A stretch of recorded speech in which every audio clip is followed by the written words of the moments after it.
Hello kids, it is Carson back with another chess lesson. I've decided to do this one from outside because it's a nice day here in Bethlehem Township.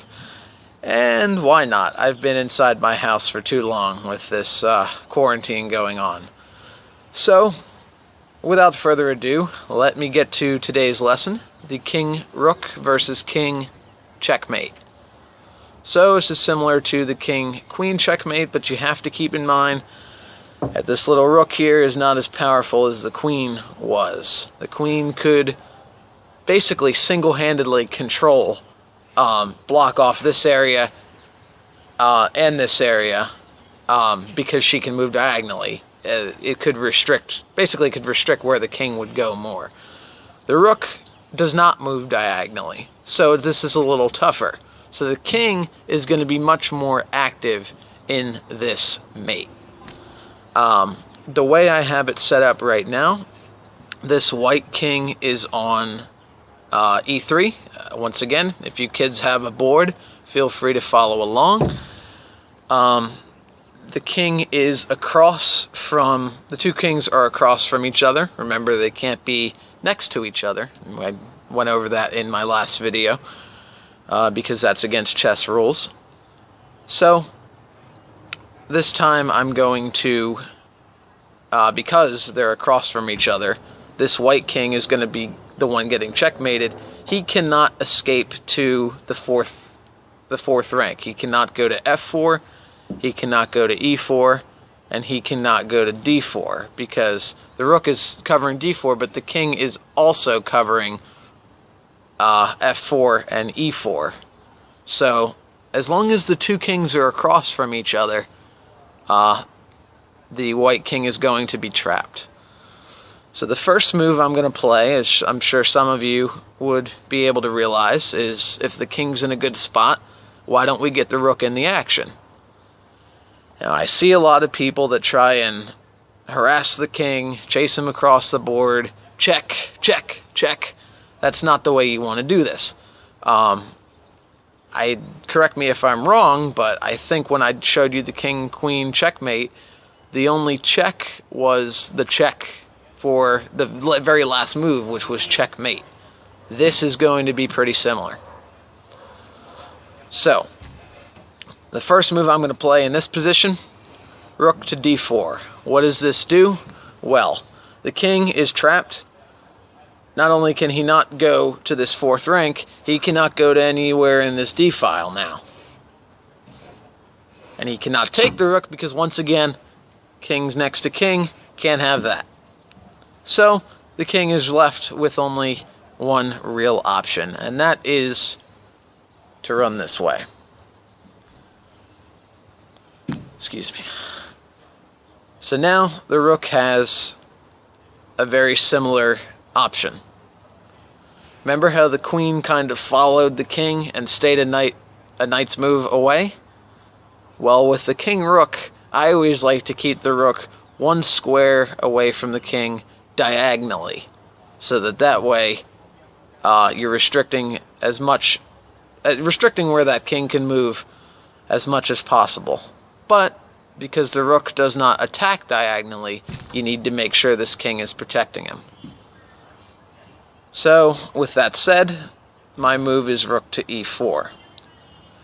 Now, this isn't as linear, so to say, as a regular king-queen checkmate, because the king has multiple moves here. The rook isn't as powerful, so by nature, the white king, has more that he is able to do. So, don't think that, just try to apply what I'm saying. Don't think that every move is going to work the same way at the same time.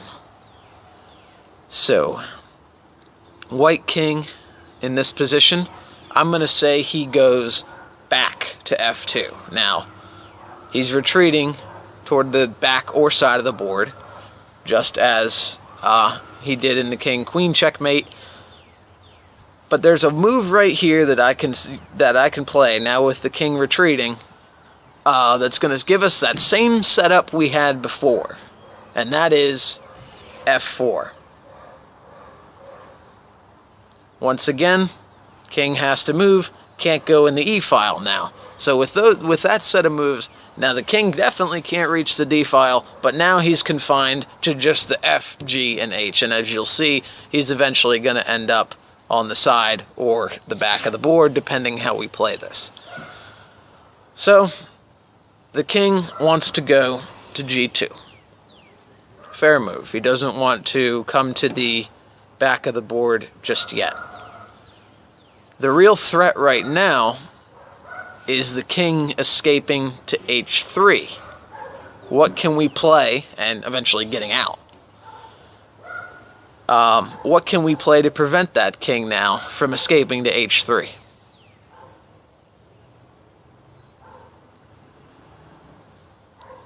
The move I like here is rook to E3. Now you could technically answer with king to G4. It works, but then the king's probably gonna go back to F2, and that's just taking longer than it should. It just gets a little bit messy. So with that, the king can no longer make it to H3, so he has to once again improvise. So let's say he goes to H2. He's on the side of the board. We've got him right where we want him. You want to play a bold move here that is going to restrict the king as much as possible. And keep in mind what I said earlier about diagonally keeping the rook diagonally apart from the king. I probably just gave it away. And also using the king to protect it. Where can we move that would be the case? Of course, that is rook to G3. Now the king has one logical and one legal move. That being back to the corner. And when your king is in the corner and you've got an opponent with a king and a rook closing in, things aren't looking good for you. So we want to finish it off. Now I know you might think, oh, Carson, you told me last time, don't have the queen a knight's move away. Well, the rook you can have a knight's move away because it is not as powerful as I've said. It does not attack. The king is able to go back and forth between these two squares, just as he could when the queen was 1, 2, 3 and 1 over, back on what would have been G4 if this was a queen in this position. So the rook's got him trapped. Now we just need to make sure we don't lose the rook, and that's where the king comes in. King moves to F3. White king has no choice but to go to H2. Now we have a mate in 2. The king continues. He's across from him. King goes to H1. Now this across from strategy, keeping the kings across from each other, works really, really well because he can't come up here, and even though they're not necessarily across from each other anymore, this king's not moving off the board. So the mate move in this position, rook to H3, is checkmate. Obviously the king cannot move here as he's under attack by the rook, and as I said, the across from strategy is your best friend. Cannot escape to G1, can't have two kings next to each other. Same thing goes for G2. So thank you all for, we're about the 9-minute mark, so I do have a little bit of time. So I'm going to set up this puzzle. Thank you for watching that King Rook mate. I'm going to set up this puzzle, and I'm not going to explain all of the theory. This is a very complicated puzzle. It took me much longer than I'd like to admit to figure this out.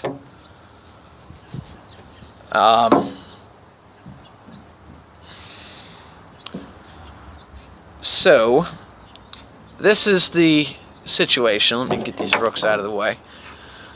For next time, see if you guys can figure this out. It is white to move in this position. Mate in 3 moves. So those of you that like a little bit more of a challenge, I'll be interested to see if you can come up with the answer to this one. It involves a very, very bold sacrifice. So if you know anything about that, this puzzle does involve sacrificing a piece. So next time I will show the answer to this puzzle. And until then, I hope you all are staying safe, sane, and healthy. Don't drive your parents too crazy. And you'll hear from me soon. Wow. Done.